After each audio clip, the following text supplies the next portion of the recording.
ओम अज्ञानतिमिरान्धस्य ज्ञानाञ्जनशलाकया चक्षुरुन्मिलितं येन तस्मै श्रीगुरुवे नमः। वन्देऽहं श्रीगुरो श्रीयुतपदकमलं श्रीगुरून् वैष्णवांश्च श्रीरूपं साग्रजातं सहगण रघुनाथान्वितं तं सजीवं साद्वैतं सावधूतं परिजनसहितं कृष्ण चैतन्य देवं श्रीराधा कृष्णपादान् सहगण ललिता श्री विशाखान्वितांश तमादिदेवं करुणानिधानं तमालवर्णं सुहितावतारम् अपार संसार समुद्र सेतुं भजामहे भागवत स्वरूपम्। हे देव हे दैत हे भुवनैक बंधो हे कृष्ण हे चपल हे करुणैक सिंधो हे नाथ हे रमण हे नयनाभिराम हा हा कदानुभवितासि पदं दृशोर्मे। श्री कृष्ण चैतन्य प्रभो नित्यानंद श्री अद्वैत गदाधर शिवसादि गौर भक्त वृंद।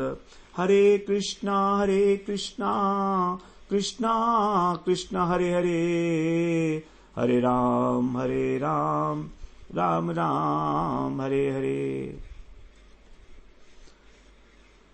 हरे कृष्णा।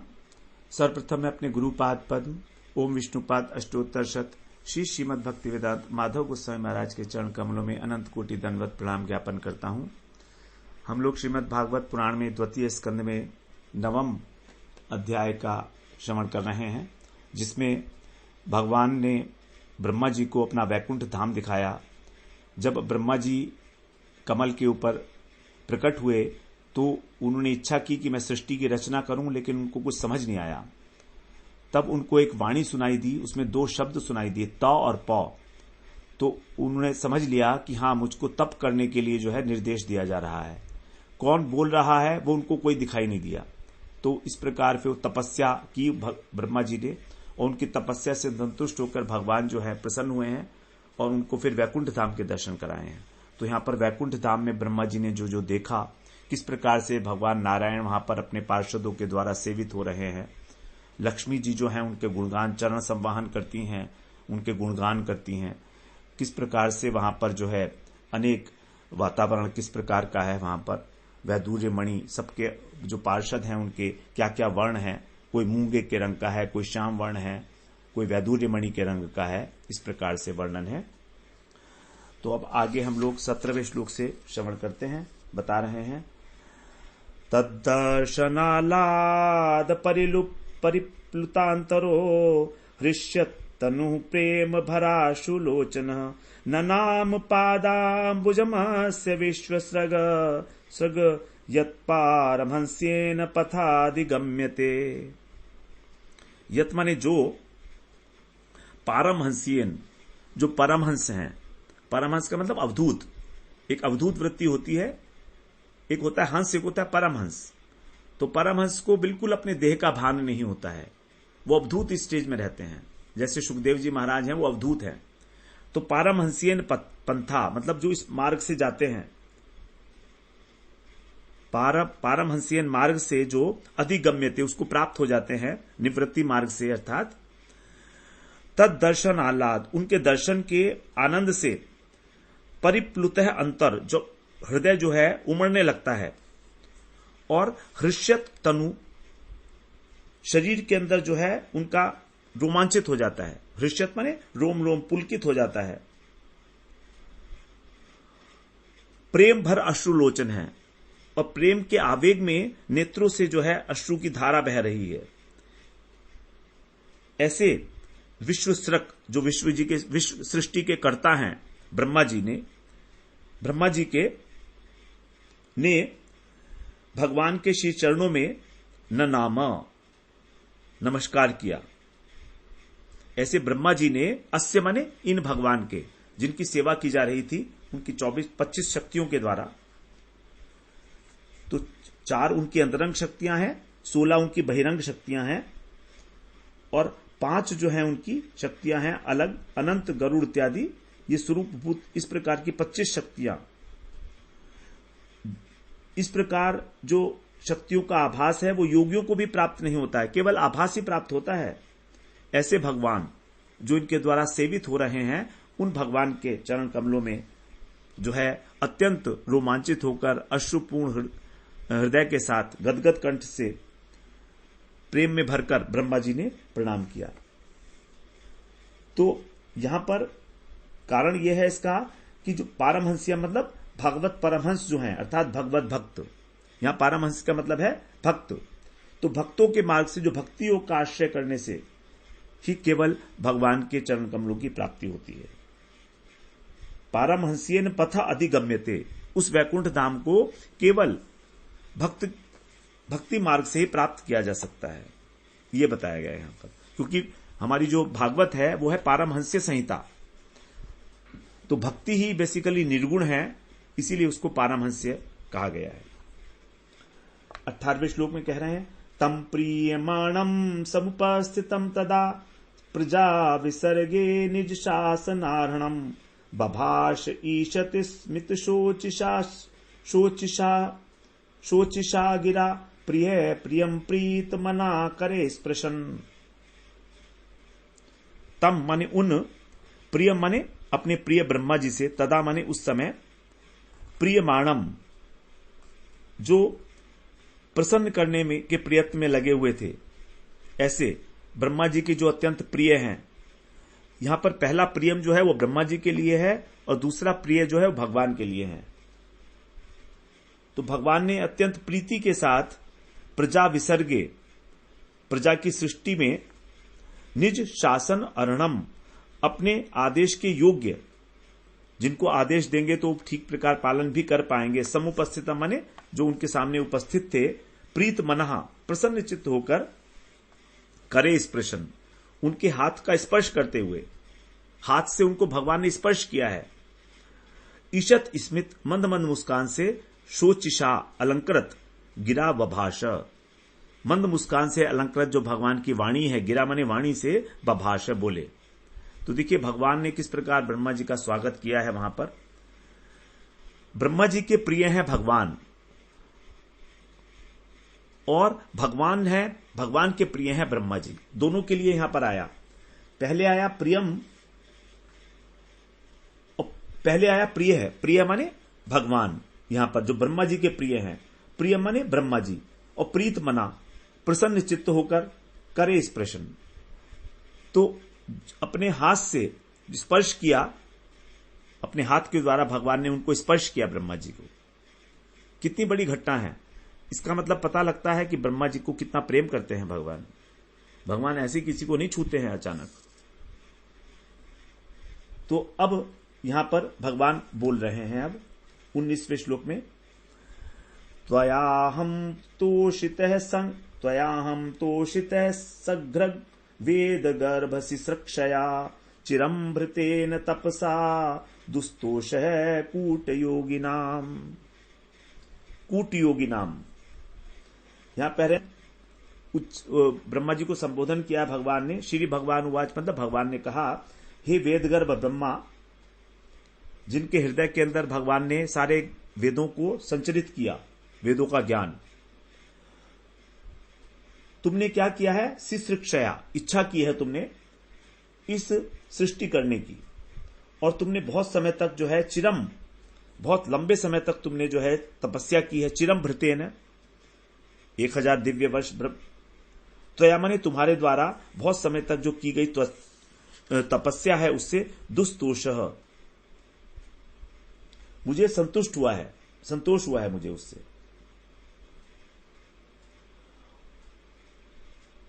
ऐसे जो अनेक प्रकार के लोग होते हैं, योगी लोग, मोक्ष आदि की जो कामनाएं वासनाएं करते हैं, उनकी तपस्या से मैं कभी संतुष्ट नहीं होता, दुस्तोष। तो आपकी तपस्या क्योंकि सृष्टि की रचना के लिए थी, इसलिए मैं उससे संतुष्ट हुआ हूं। लेकिन जो मोक्ष इत्यादि अनेक प्रकार की कामनाओं वासनाओं को लेकर और कपट योगी हैं, कूट योगी नाम, जो कपट धारण करके और योग का पालन करते हैं, मैं उनसे कभी प्रसन्न नहीं होता हूं। मन में कपट रखते हैं, धर्म अर्थ काम मोक्ष इत्यादि, वे मुझे प्रसन्न नहीं कर सकते। लेकिन तुमने क्योंकि तपस्या इसलिए की है कि सृष्टि की रचना करनी है, इसलिए मैं तुमसे बहुत प्रसन्न हुआ हूं। आगे कह रहे हैं 20वें श्लोक में, वरम वरय भद्रमते वरेशमाभिवांचितम ब्रह्मन् श्रेय परिश्रम है पुंसाम मद्दर्शनावधि। हे ब्रह्मन, हे ब्रह्मा जी, पुंसः श्रेय, पुरुष के कल्याण के लिए, भद्रम माने तुम्हारा कल्याण हो। सबसे पहले कहा तुम्हारा कल्याण हो, ते भद्रम, तुम्हारा कल्याण हो। तुम मुझसे अपनी जो अभिलिषित वस्तु है वो मांग लो। अभिवांछितम, जो भी तुमको चाहिए वरदान, अभीष्ट हो आपका, वरम वरय, उस वरदान को मांग लो मुझसे। मां माने मुझसे,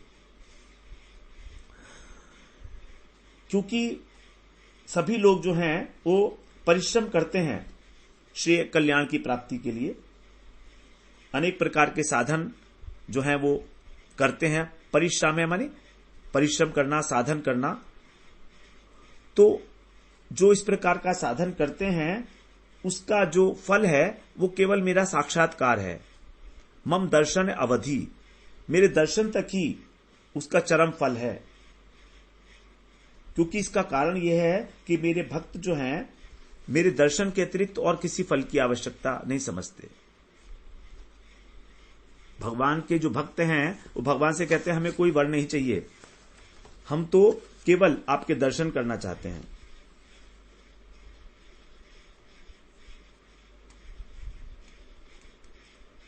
और दूसरा अर्थ इसमें बताया गया है कि तुम्हारा कल्याण हो, जो तुम्हारी अभिलाषा हो, तुम मुझसे वर मांग लो, क्योंकि मैं सब कुछ देने में समर्थ हूं। तो ब्रह्मा जी जीव को जब तक मेरे दर्शन नहीं होते तब तक उसको अपने कल्याण के लिए परिश्रम करना पड़ता है। इसका दूसरे प्रकार का अर्थ भी किया गया है। और एक प्रकार का अर्थ यह है कि सारे परिश्रम, सारे साधन जो हैं कल्याण के लिए जो किए जाते हैं, उन सब की जो अवधि है, उन सब की जो पराकाष्ठा है वो मेरे दर्शन तक ही है। और मेरे दर्शन के बाद फिर किसी प्रकार की कोई इच्छा भी नहीं होती मेरे भक्तों को। दो प्रकार के अर्थ यहां पर किए गए हैं। इसको अन्वय के हिसाब से अलग अलग प्रकार के अर्थ किए जाते हैं विद्वानों के द्वारा।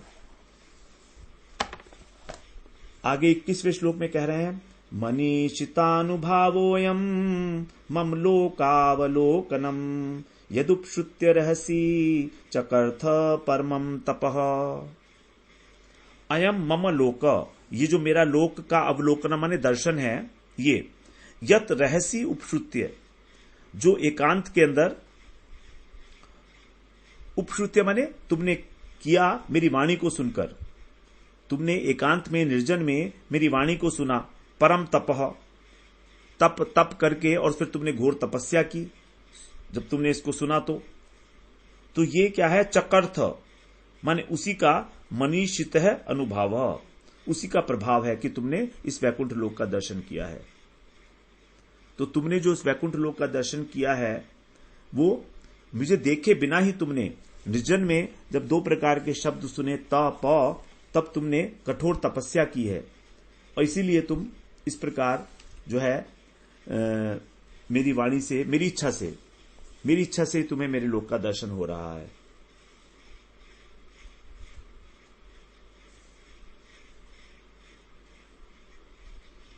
आगे कह रहे हैं 22वें श्लोक में, प्रत्यादिष्टम मया तत्र त्वयि कर्म विमोहिते तपो मे हृदयं साक्षात् आत्माहम तपसो नग।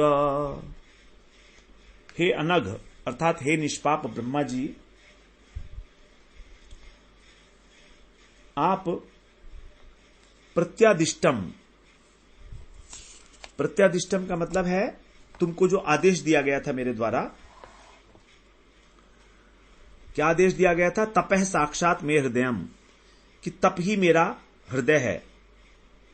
जब कब दिया गया था? जब तुम त्वयि कर्म विमोहिते, जब तुम सृष्टि रूपी कर्म करने के लिए विमोहित माने किम कर्तव्य विमोहित थे, तुम्हारी समझ में नहीं आ रहा था तब। तत्र माने वहां पर, मेरे द्वारा, माया माने मेरे द्वारा ही वो आकाशवाणी हुई थी, प्रत्यादिष्टम, कि तप ही साक्षात मेरा स्वरूप है, मेरा हृदय है।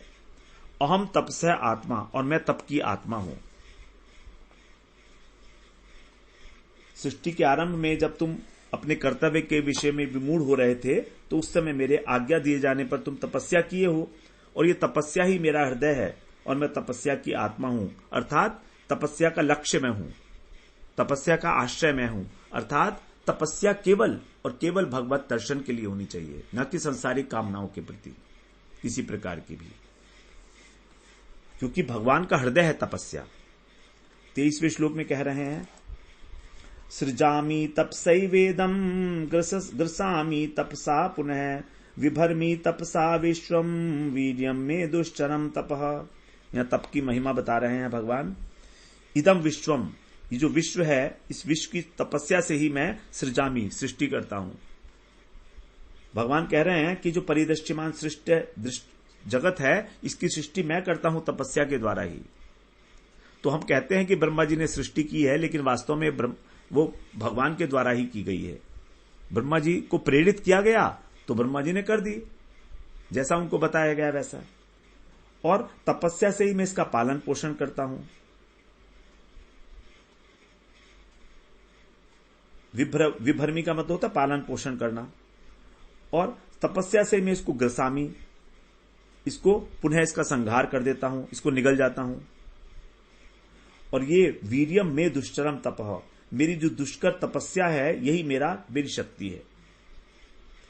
मेरी तपस्या में अत्यंत दुष्कर तप शक्ति भरी हुई है, इसी से मैं सारा काम करता हूं। भगवान ने गीता में भी कहा है, गीता की महिमा में, कि गीता के ज्ञान से ही मैं इस जगत की सृष्टि करता हूं, गीता से ही मैं इस जगत को धारण करता हूं और इसका संहार करता हूं, सारे कार्य गीता से ही करता हूं। तो गीता जो है वो भी भगवान का जो ज्ञान है, वो भी एक प्रकार का तप है।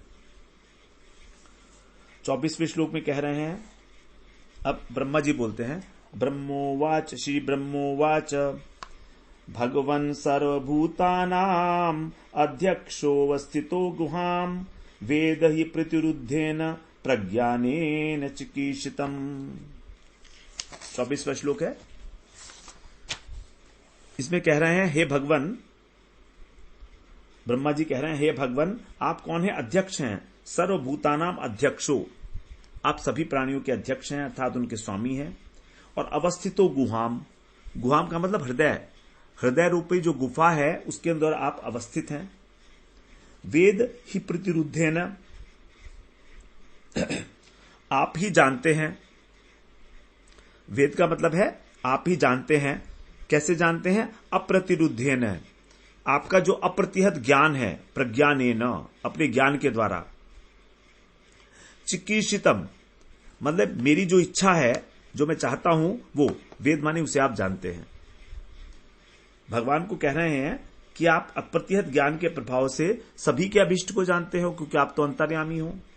तो इसलिए मैं क्या करना चाहता हूं, आप इससे भी अवगत हैं।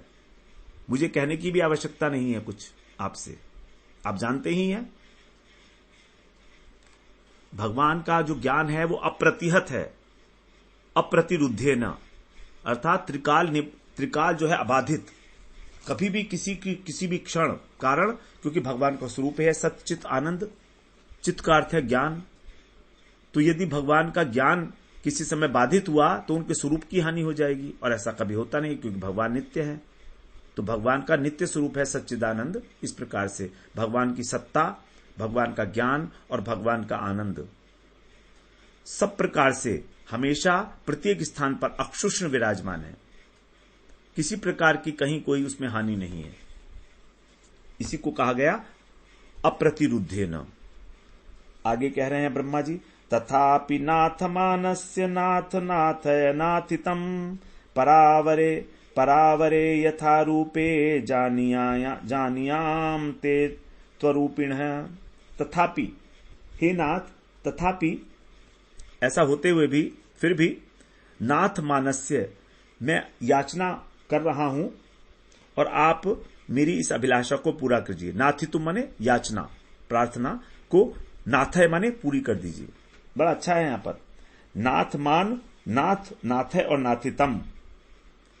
तो नाथ का अर्थ है स्वामी, नाथमान का अर्थ है याचना करते हुए, नाथितुम का मतलब है याचना को, नाथ है माने पूरा कर दीजिए, नाथ दीजिए।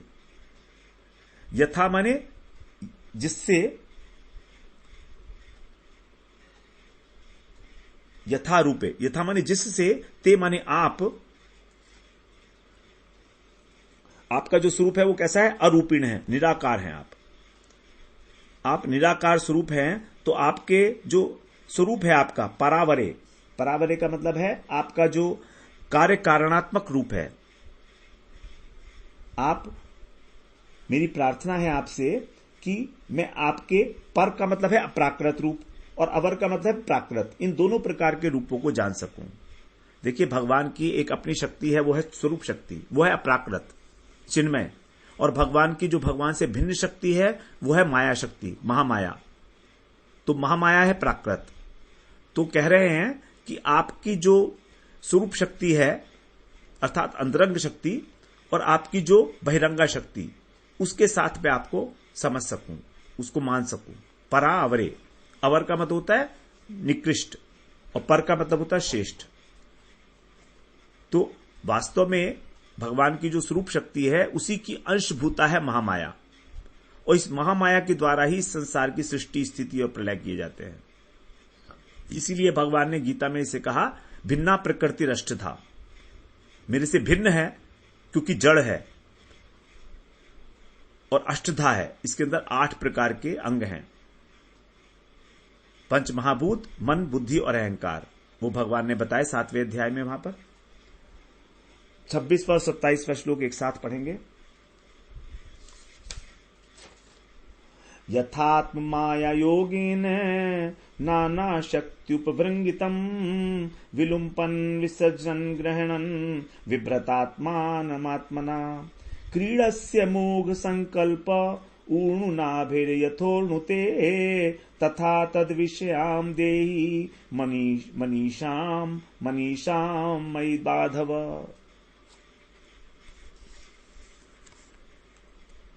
कह रहे हैं यथा माने जिस प्रकार, आत्म माया माने आपकी जो माया है, योग माया, योगेन आप अपने योग से नाना शक्ति उपभृंगित, आप अनेक प्रकार की शक्तियों से संपन्न हो। तो उस प्रकार से विलुम्पन, विसर्जन और ग्रहणन, इस विश्व का आप विलुम्पन मतलब प्रलय करते हो, विसर्जन माने सृष्टि करते हो और ग्रहण माने पालन करते हो। आत्मना आत्मानम विभ्रत, अपने द्वारा ही अपने को, अपने स्वरूप को धारण करते हैं। आप अपने आप के अंदर ही अपने आप से धारण करने वाले हैं। आपको कोई बनाया नहीं है किसी ने, आप स्वयं सिद्ध हैं, आप स्वप्रकाश वस्तु हैं, आपको किसी ने प्रकाशित नहीं किया है। आत्मना आत्मानम, अपने द्वारा ही अपने स्वरूप को धारण करते हैं, विभ्रत माने धारण करते हैं। तो इसलिए हे माधव अर्थात हे लक्ष्मीपति, मां का अर्थ होता है मां धव, धव का अर्थ होता है पति और मां का अर्थ होता है लक्ष्मी। तो हे लक्ष्मीपति, यथा ऊर्ण नाभि, जैसे ऊर्ण नाभि का मतलब मकड़ी, जैसे मकड़ी ऊर्णते जाला बनाती है, जैसे मकड़ी अपना जाला बनाती है और फिर क्या करती है, उसके अंदर क्रीडसी खेलती भी है और उससे बाहर भी निकल आती है, उसमें फंसती नहीं है। 2 प्रकार के लोग होते हैं, 2 प्रकार के कीड़े हैं, मकड़ी और रेशम का कीड़ा। मकड़ी अपना जाला इस प्रकार से बनाती है कि वो बनाकर उससे बाहर भी निकल आती है, लेकिन रेशम का कीड़ा इस प्रकार से जाला बनाता है कि वो उसमें फंस जाता है और मर जाता है।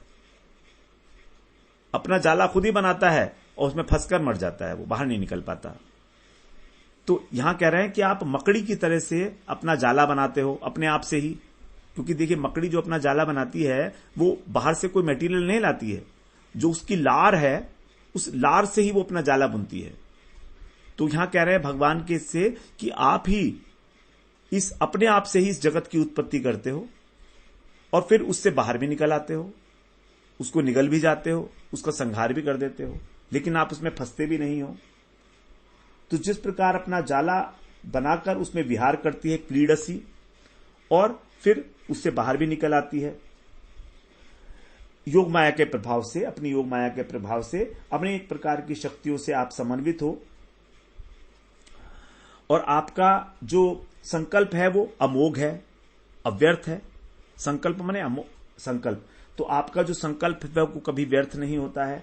इसीलिए आप मुझे भी ये सब बातें समझने की, तद विषयाम, तथा माने ऐसी ही, तद विषयाम माने उन विषयों को, मनीषाम माने बुद्धि, मई देही मुझे दीजिए कि मैं इस प्रकार से समझ सकूं ये क्या, इसका क्या इसके पीछे क्या रहस्य क्या है, कि आप किस प्रकार से, अर्थात मेरे अंदर किसी प्रकार का भी कर्तापन का अभिमान ना आए और मैं इस सृष्टि को रचना करके भी उसमें फंसू नहीं, ये मुझे आप बताइए।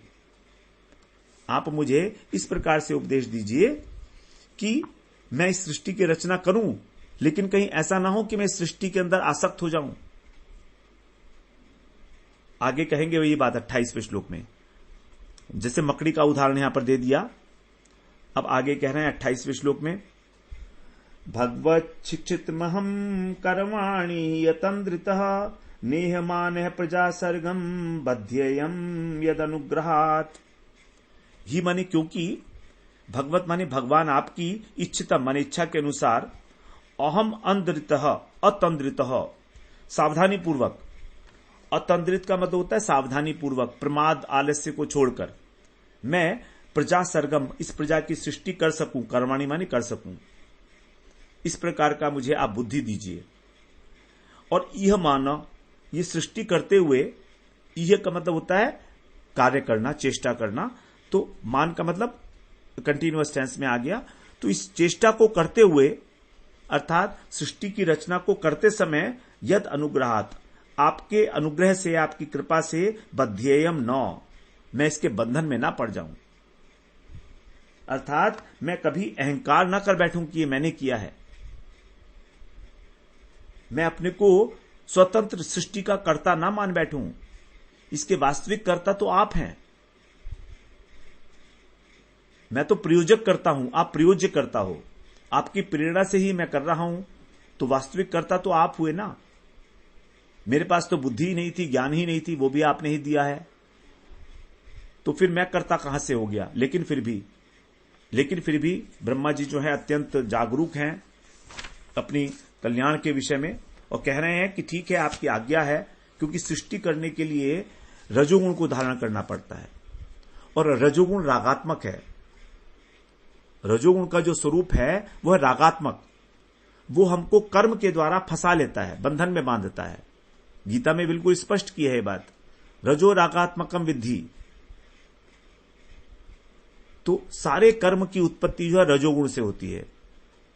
राग का अर्थ ही है आसक्ति, बंध जाना, चिपक जाना किसी चीज से। तो ब्रह्मा जी को यहां पर यह संदेह हो रहा है कि कहीं मैं चिपक ना जाऊं इससे।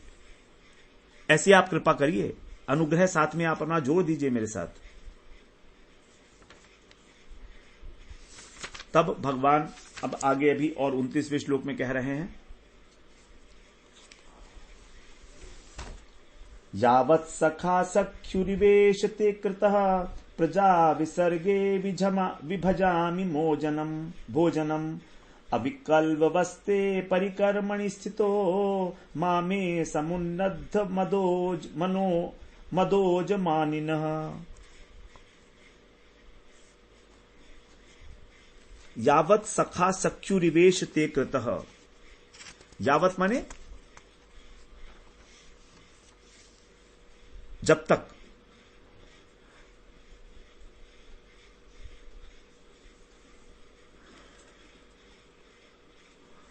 ईश भगवान को कह रहे हैं, ईश आप मेरे सर्व समर्थ हैं आप। और कैसे हैं? सखा परम मित्र आपने, हे ईश अर्थात हे भगवान, हे सर्व समर्थ।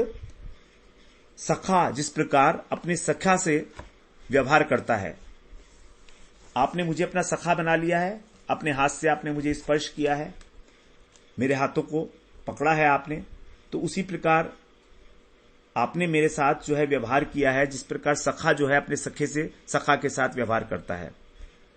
तो मेरी प्रार्थना अब यह है कि यावत माने जब तक, प्रजा विसर्गे माने प्रजा की सृष्टि में, और अविक्लव अविक्लवा माने बिना किसी व्याकुलता के, अर्थात स्थिर चित्त होकर सावधानी पूर्वक जन्म विभजामी, मैं जब तक लोगों का विभाजन ना कर लूं, विभाजन करने लगूं, जब तक मैं इस सृष्टि कार्य के अंदर नियुक्त रहूं, अनेक प्रकार के जो ब्रह्मा जी योनियां बनाएंगे, 4 प्रकार की योनियां बनाएंगे भगवान ब्रह्मा जी जो हैं, स्थावर, तिर्यक, मनुष्य और देवता।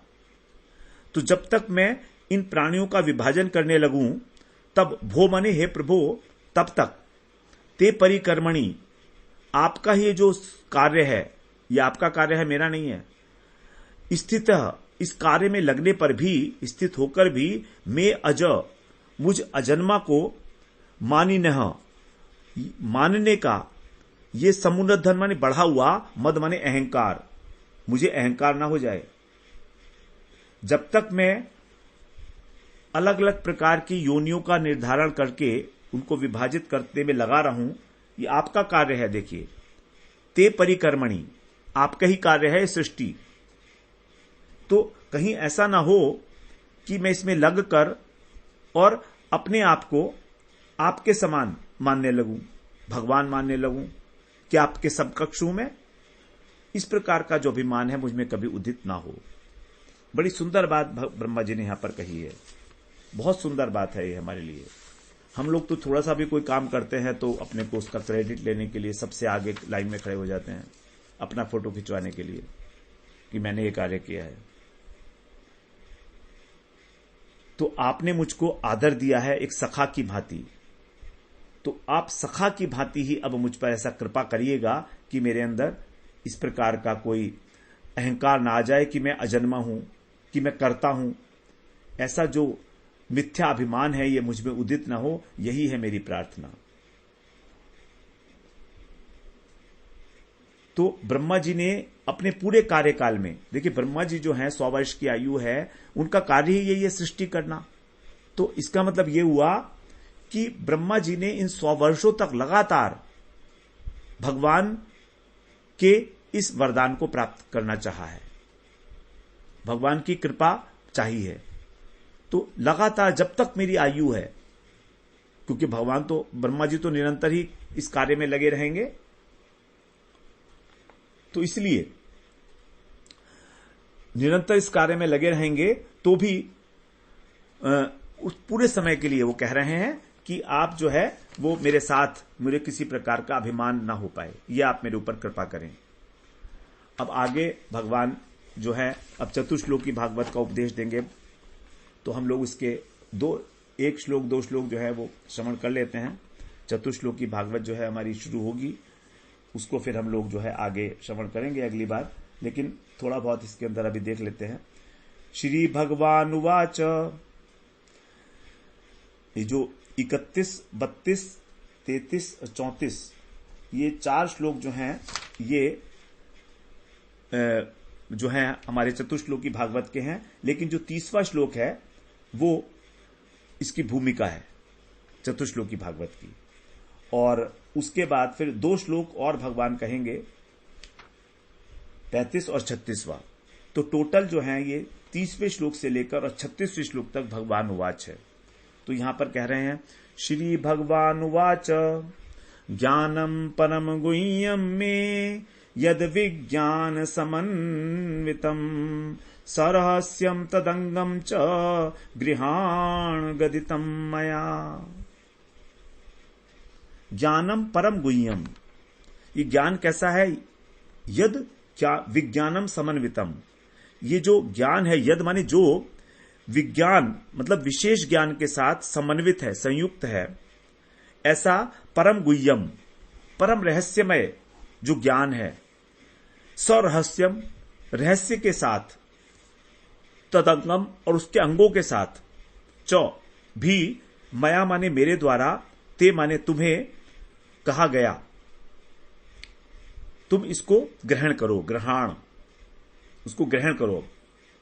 मैं तुम्हें ये बतला रहा हूं, गदितम माने बतला रहा हूं तुमको, तुम इसको ग्रहण माने ग्रहण करो।